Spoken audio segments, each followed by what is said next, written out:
बहुत बहुत नमस्कार दोस्तों, आपका स्वागत है हमारे चैनल लॉ कुम वेयर लॉ मीट्स विजडम।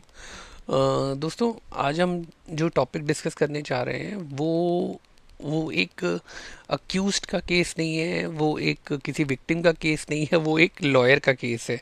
ठीक है, इसमें लॉयर को ही कटघरे में खड़ा कर दिया गया है और ये केस क्या है? कंटेम्प्ट केस है। ठीक है। इसमें हुआ ये था कि एक वकील साहिबा ने जज को लिंक्डइन में क्रिटिसाइज किया था। उसके अलावा भी और कुछ फैक्ट्स थे। आइए उन फैक्ट्स को डिस्कस करते हैं। अ, इसमें हुआ ये था कि ये केस था कंटेम्प्ट केस क्रिमिनल 5/2025। ठीक है। और ये इसमें court of its own motion, मतलब कोर्ट ने ये खुद संज्ञान लिया था। होता ये है कि जब भी ट्रायल कोर्ट के पास कंटेम्प्ट का पावर नहीं होता, तो जब जब भी किसी ट्रायल कोर्ट या जिसे कहते हैं जुडिशियल मैजिस्ट्रेट या सेशंस कोर्ट या किसी सिविल जज या एडिशनल डीजे के खिलाफ कोई कंटेम्प्ट होता है, तो वो रेफ़र कर देते हैं हाई कोर्ट को, फिर हाई कोर्ट उसे कंटेम्प्ट में देखती है। तो यहाँ पे कंटेम्प्ट केस CRL मतलब क्रिमिनल 5/25, इसमें कोर्ट और ये जो रिस्पोंडेंट थी उनका नाम ये है। ठीक है। इसमें माइकस क्यूरी भी हर्ष प्रभाकर जी को अपॉइंट किया गया था। ठीक है। अब इंसिडेंट क्या है? ये ये मैडम इस FIR नंबर में PS fail to appear for cross examination 25/1/2025 को ये क्रॉस एग्जामिनेशन में अपीयर नहीं हो पाई, despite being bound down. Bound down मतलब उनको हाजिर होना ज़रूरी है। बेलेबल वारंट इशू हुए उनके अगेंस्ट। फिर उसके बाद फिर वो 3:35 पे अपीयर हुई, तो उसी दिन उनकी आवाज़ तेज़ होगी। ये एलिगेशन है, ये सच है या सच नहीं है ये नहीं, हम नहीं जानते, ये एलिगेशन है। And used unparliamentary language against the judicial officer. और उन्होंने बोला था कि वो अक्यूज के साथ कल्यूजन में काम कर रहे हैं। ठीक है, डिस्पाइट रिपीटेड वार्निंग्स। फिर उन्होंने लिंक्डइन पोस्ट भी डाल दिया, LinkedIn making serious and scandalous allegation of bias and collusion against the judicial officer. ठीक है। And uploaded digitally signed order sheet on of 25/1/2025 post में, लिंक्डइन पोस्ट में वो जुडिशली साइंड ऑर्डर की कॉपी भी अपलोड कर दी। ठीक है। फिर लिंक्डइन पोस्ट को भी कोर्ट ने अपने कंटेम्प्ट ऑर्डर में वो कर दिया, अपलोड कर दिया। The post attributed offensive remarks to the judicial officer, alleged that he had made a deal with opposing counsel to acquit the accused and claimed meetings were held behind her back। कि मतलब जज साहब accused से मिल रहे थे। ठीक है। और जुडिशियल ऑफिसर के against humiliating and filthy words use किए गए थे। ठीक है। ये मैटर था जस्टिस नवीन चावला और जस्टिस रविंदर दुर्जेजा की कोर्ट में। ठीक है। फिर जब कोर्ट में उनको हाई कोर्ट बुलाया गया तो उन्होंने डिनाई कर दिया, तो कि ये लिंक्डइन पोस्ट उनका, ये लिंक्डइन अकाउंट उनका नहीं है, लिंक्डइन पोस्ट उनका नहीं है।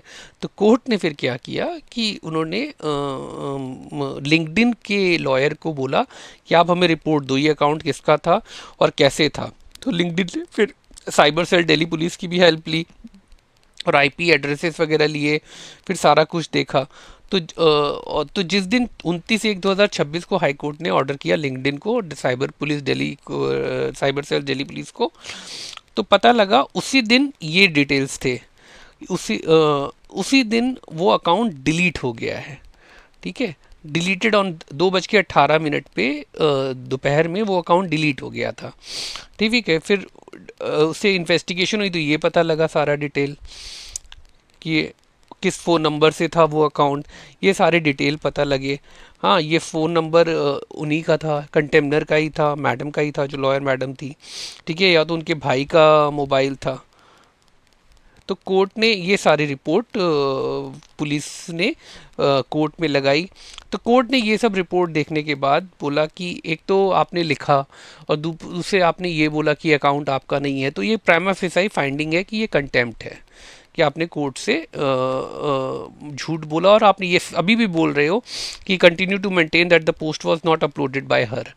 जब आपका IP एड्रेस आ गया, आपका मोबाइल नंबर आ गया, फिर भी आप कोर्ट से ये बोल रहे हो।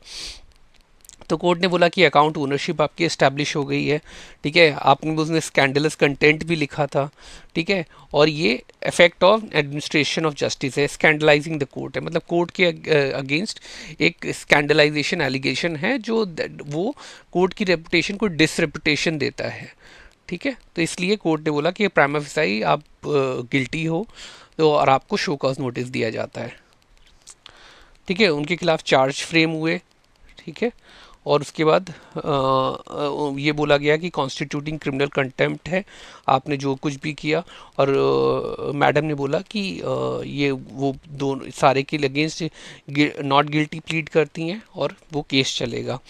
तो फिर जज साहब ने बोला उनको कि अपना एफिडेविट फाइल करिए, कॉपी अमाइकस क्यूरी को भी दी गई, अगली डेट में बोला गया मैडम को कोर्ट में रहने को, और 26 मई 2026 को ये मैटर फिर से कोर्ट में लिस्टेड है, ठीक है। और जो लिंक्डइन के लॉयर अपीयर हुए थे उनको बोला कि डिस्चार्ज कर दिया कि आपको अपीयर होने की ज़रूरत नहीं है, जब अगर हम बुलाएंगे तो होगा। तो ये ऑर्डर कब हुआ था? 27 मार्च 2026 को जस्टिस नवीन चावला और जस्टिस रविंदर दुदेजा की कोर्ट में, ठीक है। तो अब देखा आपने कि कोर्ट में, ट्रायल कोर्ट में वो हुआ कि मैडम ने जज साहब के खिलाफ, मैजिस्ट्रेट के खिलाफ एलिगेशन लगाया कि आप अक्यूज से मिले हुए हो, उसके बाद वही सारी प्रोसीडिंग लिंक्डइन में पोस्ट कर दी ऑर्डर के साथ। फिर उन्होंने कंटेम्प्ट ऑर्डर मैजिस्ट्रेट साहब ने हाई कोर्ट भेजा, हाई कोर्ट ने नोटिस इशू किया, देखिए 2025 से चल रहा है। और फिर जब जज साहब ने पूछा ये आपने लिखा था तो उन्होंने मना कर दिया। फिर उन्होंने इन्वेस्टिगेशन कराई तो आजकल डिजिटल तो तुरंत पता लग जाता है, आपका फ़ोन नंबर तक, आईपी एड्रेसेस तक पता लग जाते हैं। तो फिर उसके बाद भी जज साहब ने पूछा कि क्या आप मान रहे हो, अभी भी मान रहे हो? तो उन्होंने बोला हाँ अभी भी मैं मान रही हूँ कि मेरा पोस्ट नहीं था। तो उसके बाद क्रिमिनल कंटेम्प्ट नोटिस इशू किया गया। अब देखिए, अब ना लॉ कुंभ का हमारा एक विचार होता है जो हमारा खुद का विचार है, उससे कोई बाध्य नहीं है, लेकिन फिर भी हम विचार रखने के लिए तो हमारा ये राइट है राय रखना।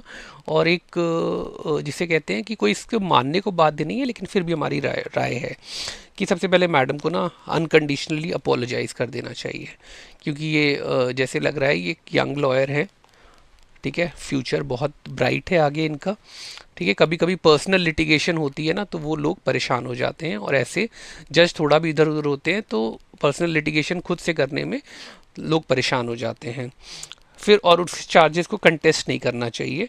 और अगर ऐसा करते हैं ना तो कोई भी जज लॉयर को ना परेशान नहीं करना चाहता, और ख़ासकर कंटेम्प्ट मैटर में कोर्ट्स आर लिबरल कि अनलेस एंड अनटिल बहुत ज़्यादा कुछ ना हो जाए वो माफ़ कर देती हैं। तो कोर्ट से जैसे अपने माँ बाप से माफ़ी मांगने में कोई बड़ी बहुत वो नहीं होना चाहिए, शर्माना नहीं चाहिए, कभी कभी गलतियाँ हो जाती हैं तो इनको भी माफ़ी मांग लेनी चाहिए, दैट वुड बी बेटर, ठीक है। और इनका करियर बहुत ब्राइट है आगे, she must be a competent council कि ये इतना आगे काम कर रही हैं, अच्छा काम कर रही हैं, लेकिन कभी कभी गलतियाँ हो जाती हैं तो उसको माफ़ी मांगने में कोई बुराई नहीं है। तो जैसे ये है कि क्या ये जजमेंट फ्री स्पीच को रेस्ट्रिक्ट करता है? देखिए, उन्होंने जो जज के खिलाफ बोला वो तो चलो गुस्से में हो सकता है, लेकिन उसके बाद लिंक्डइन का जो बोल दिया ना कि ये मेरा अकाउंट नहीं है, वो कोर्ट में झूठ बोलने की बात हो, ये पर्जरी भी है। तो इसीलिए कोर्ट ने फिर बोला उनको, जब लिंक्डइन वालों ने सारा आईपी डिटेल्स दे दिया है फिर भी आप बोल रहे हो कि आपने नहीं किया, तो ये प्रॉब्लमेटिक है, ठीक है। तो हमारा जैसे था ना कि हमारा लॉ कुंभ का यहाँ पे क्या है कि हम आपसे डिस्कस कर रहे हैं, ठीक है, social media post versus court की अथॉरिटी, ठीक है। तो इसमें हमारा ये है कि एक जिसे कहते हैं सेंसिबल या नॉन सेंसिबल या जिसे कहते हैं ब्रेकिंग टॉपिक को भी हम लोग डिस्पैशनेट होकर डिस्कस करें ताकि हमारा नॉलेज एक्सपैंड करे और नॉलेज शेयरिंग बढ़े।